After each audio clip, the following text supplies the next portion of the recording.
Haleluya, puji Tuhan. Apa kabarnya semua pemirsa yang ada dimanapun Anda berada? Hari ini kita berjumpa lagi di dalam program On Target. Dan bersama kita telah hadir Pastor Paul Kerem yang akan membawa kita masuk ke dalam kebenaran-kebenaran firman Tuhan. Karenanya siapkanlah hati dan pikiran kita menerima firman.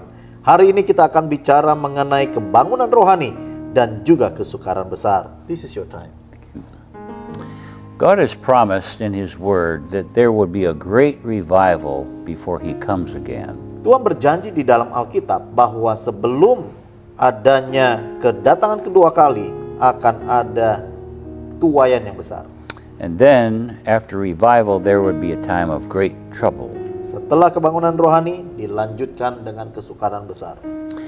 So, the prophet Joel said this. Kemudian Yoel berkata, in Joel chapter 2, verse 28, Yoel pasal 2 ayat 28 and on down a little bit more, dan sampai ayat-ayat berikut, he prophesied that in the last days, God would pour out His Spirit upon all flesh. Dia menyatakan bahwa di hari-hari terakhir, Tuhan akan mencurahkan rohnya. Tremendous signs and wonders. Yaitu banyak sekali tanda-tanda zaman. Before the great and terrible day of the Lord comes. Itu sebelum datangnya hari Tuhan yang besar. I believe the whole world is going to see His power and glory. Saya percaya bahwa seluruh dunia akan melihat kuasanya dan kemuliaan Tuhan. Everyone is going to be given an opportunity to make their choice for Christ. Dan setiap orang mendapatkan kesempatan untuk mengambil pilihan bagi Kristus atau bukan. Now Peter quotes Joel's prophecy in the first century. Jadi Petrus pun mengutip perkataan Yoel, but that only had a partial fulfillment. Dan memiliki sebagian saja penggenapannya. In Israel there are two rains. Di Israel ada dua jenis hujan. In early December, yaitu di bulan Desember, there is called the early rain, disebut sebagai hujan yang awal, to soften the ground, untuk membuat tanah ini menjadi lembut, for planting. untuk menanam. But around April, Bulan April, a heavy rain comes. ada hujan akhir datang. This is called the latter rain, Ini disebut hujan akhir. and Jordan overflows its banks. Bahkan sungai Yordan pun meluap dari batasannya. But this latter rain is to bring what was planted before into full ripeness. Dan hujan akhir ini membuat semua tanaman-tanaman menjadi matang untuk dituai. So the early rain spiritually planted the church in the first century. Di abad yang pertama, hujan awal ini membuat gereja bisa ditanam. But we are at the end of the church age. Tetapi kita ada di zaman akhir. And Jesus said the harvest is at the end of the age. Yesus berkata tuaian ada di zaman akhir. And there's a very heavy outpouring of the Holy Spirit coming. Dan ada pencurahan Roh Kudus yang besar datang. We only have a few years left. Kita hanya di dunia ini beberapa tahun saja. And we are going to see many tremendous things. Kita akan lihat banyak hal-hal luar biasa. But Tetapi Jesus stated at the time of His coming again, ketika Yesus bicara tentang kedatangannya, that the world would experience trouble that the world has never seen. bahwa dunia akan mengalami kesukaran yang belum pernah dialami. But first, this gospel must be preached in all the world, and then the end shall come.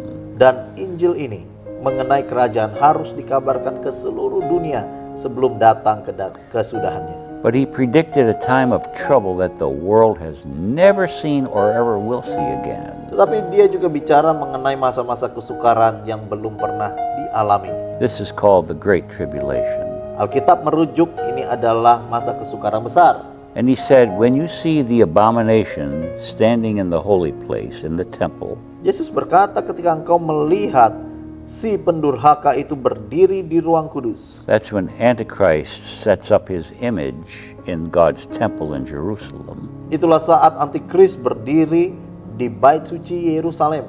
Then shall be great tribulation. Maka kesukaran besar itu akan datang. So Paul tells us in 2 Thessalonians 2, verse 3, Paulus berkata di dalam 2 Tesalonika 2 ayat 3, don't let anyone deceive you by any means. jangan biarkan setiap orang menyesatkan engkau. Christ will not come until first the man of sin be revealed, the Antichrist. Kristus tidak akan datang sebelum yang munculnya manusia durhaka. Why would God allow an impostor to come just before he comes? Mengapa Tuhan izinkan ada penyesat muncul sebelum dia datang?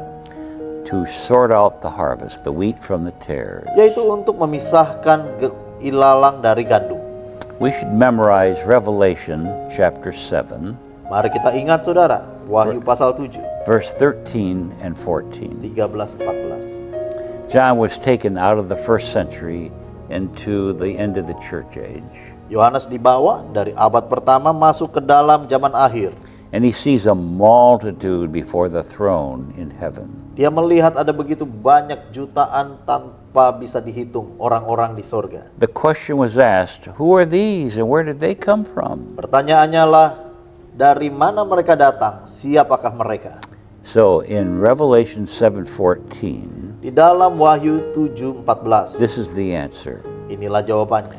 These are they who have come out of the great tribulation and have washed their robes and made them white in the blood of the Lamb. Mereka adalah orang-orang yang keluar dari masa kesukaran besar dan telah membasuh jubah mereka menjadi putih di dalam darah anak domba. This is often not understood, Seringkali kita tidak pernah but mengerti, the whole purpose for tribulation yaitu mengenai tujuan kesukaran and pressure dan juga tekanan is to purify the church adalah untuk memurnikan and gereja make her without spot or blemish. dan membuat gereja tanpa cacat, tanpa celah. Christ is coming for a glorious bride without spot or wrinkle. Kristus akan datang menyambut mempelainya yang tanpa cacat, tanpa noda. So let's remember two things.